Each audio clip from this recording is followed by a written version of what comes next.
ಎಲ್ಲರಿಗೂ ನಮಸ್ಕಾರ. ರುಚಿ ಅಡುಗೆಗೆ ಸ್ವಾಗತ. ಇವತ್ತು ಹಲಸಿನ ಬೀಜದಿಂದ ಪಲ್ಯ ಮಾಡ್ತಾಯಿದ್ದೀನಿ. ರೊಟ್ಟಿ ಜೊತೆ ಚಪಾತಿ ಜೊತೆ ತುಂಬ ಚೆನ್ನಾಗಿರುತ್ತೆ ಇದು.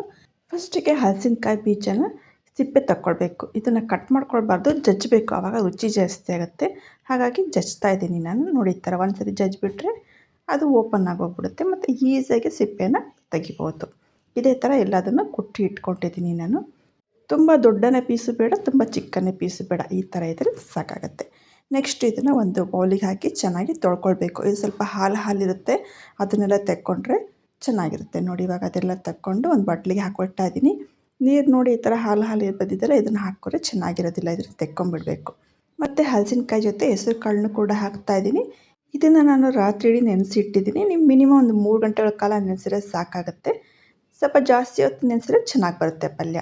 ಇವಾಗ ಒಂದು ಕುಕ್ಕರಿಗೆ ಎಣ್ಣೆ ಹಾಕ್ತಾಯಿದ್ದೀನಿ. ಎಣ್ಣೆ ತುಂಬ ಏನು ಬೇಡ ಇದಕ್ಕೆ. ಎಣ್ಣೆ ಬಿಸಿ ಆದಮೇಲೆ ಸಾಸಿವೆ ಮತ್ತು ಜೀರಿಗೆ ಇದು ಚಿಟಪಟ ಆದಮೇಲೆ ಸ್ವಲ್ಪ ಇಂಗು, ಕರಿಬೇವಿನ ಸೊಪ್ಪು ಮತ್ತು ಒಂದು ಮೀಡಿಯಮ್ ಸೈಜು ಈರುಳ್ಳಿನ ಸಣ್ಣದಾಗಿ ಕಟ್ ಮಾಡಿ ಹಾಕಿದ್ದೀನಿ. ಸಣ್ಣದಾಗಿ ಕಟ್ ಮಾಡಿರೋ 3 ಹಸಿಮೆಣಸಿನ್ಕಾಯಿ, ನಿಮಗೆ ಖಾರಕ್ಕೆ ಎಷ್ಟು ಬೇಕೋ ಅಷ್ಟು ಹಸಿಮೆಣಸಿನ್ಕಾಯಿನ ಹಾಕ್ಕೊಳ್ಬೋದು. ಇದನ್ನು ಚೆನ್ನಾಗಿ ಫ್ರೈ ಮಾಡ್ಕೊಂಡಾದಮೇಲೆ ಇದಕ್ಕೆ ಕ್ಯೂಬ್ ಸೈಜಲ್ಲಿ ಕಟ್ ಮಾಡಿ ಇಟ್ಕೊಂಡಿರೋ ಕ್ಯಾಪ್ಸಿಕಮ್ನ ಹಾಕ್ತಾಯಿದ್ದೀನಿ. ಇದನ್ನು 1 ನಿಮಿಷ ಎಣ್ಣೆಯಲ್ಲಿ ಬಾಡಿಸ್ಕೊಳ್ಳೋಣ. ಇದು ಸ್ವಲ್ಪ ಹಸಿ ವಾಸನೆ ಹೋಗಲಿ. ಅದಾದಮೇಲೆ ಇದಕ್ಕೆ ಜಜ್ಜಿ ಇಟ್ಕೊಂಡಿದ್ದೀವಲ್ಲ ನಾವು ಹಲಸಿನಕಾಯಿನ ಇವಾಗ ಸೇರಿಸ್ಕೊಳ್ಬೇಕು. ಇದನ್ನು ಕೂಡ ಒಂದೇ 1 ನಿಮಿಷ ಎಣ್ಣೆಯಲ್ಲಿ ಸುಮ್ಮನೆ ಜಸ್ಟ್ ಈ ಥರ ಬಾಡಿಸ್ಕೊಳ್ಳೋಣ ಅಂತೆ. ತುಂಬ ಬಾಡಿಸ್ಕೊಳ್ಳೋಕೆ ಹೋಗಬಾರ್ದು, ಗಟ್ಟಿಯಾಗಿ ಹೋಗ್ಬಿಡುತ್ತೆ.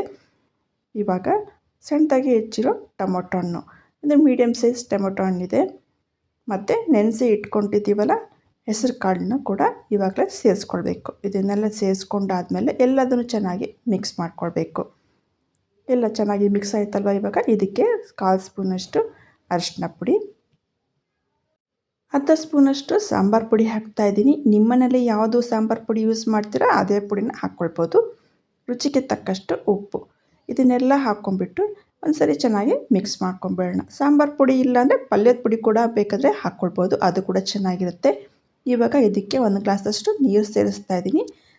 ಕಾಳು ಮತ್ತು ತರಕಾರಿ ಮುಳುಗೋಷ್ಟು ನೀರಿದ್ರೆ ಸಾಕಾಗುತ್ತೆ, ಅದಕ್ಕೆ ಹೆಚ್ಚಿಗೆ ಬೇಡ. ತುಂಬ ನೀರಾಗೋಗ್ಬಿಡುತ್ತೆ. ಸಣ್ಣದಾಗಿ ಕಟ್ ಮಾಡಿರೋ ಕೊತ್ತಂಬರಿ ಸೊಪ್ಪು ಒಂದ್ಸರಿ ಚೆನ್ನಾಗಿ ಕಲಿಸ್ಕೊಂಬಿಡೋಣಂತೆ. ಇವಾಗ ಕುಕ್ಕರ್ ಲಿಡ್ನ ಮುಚ್ಚಿಬಿಟ್ಟು 3 ವಿಷಿಲ್ ಬರೆಸ್ಬೇಕಾಗತ್ತೆ. ಇವಾಗ ನೋಡಿ 3 ವಿಷಿಲ್ ಆದಮೇಲೆ ತೋರಿಸ್ತಾ ಇದ್ದೀನಿ ನಾನು.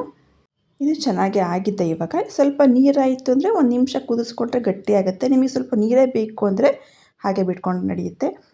ಇದನ್ನು ಚಪಾತಿ, ಅಕ್ಕಿ ರೊಟ್ಟಿ, ಪೂರಿ ಜೊತೆ ತಿನ್ನೋದಕ್ಕೆ ತುಂಬಾ ಚೆನ್ನಾಗಿರುತ್ತೆ. ಇದು ಕಾಳು ನೆನೆಸಿಟ್ಕೊಂಡ್ರೆ ಬೇಗನೆ ರೆಡಿ ಆಗುತ್ತೆ ಪಲ್ಯ, ಒಂದು 10 ನಿಮಿಷದಲ್ಲಿ. ಈ ರೆಸಿಪಿ ನಿಮಗೆ ಹೇಗೆ ಅನ್ನಿಸ್ತು? ಈ ರೆಸಿಪಿ ನಿಮಗೆ ಇಷ್ಟ ಆಗಿದ್ರೆ ಶೇರ್ ಮಾಡಿ, ಲೈಕ್ ಮಾಡಿ, ಕಮೆಂಟ್ ಮಾಡಿ.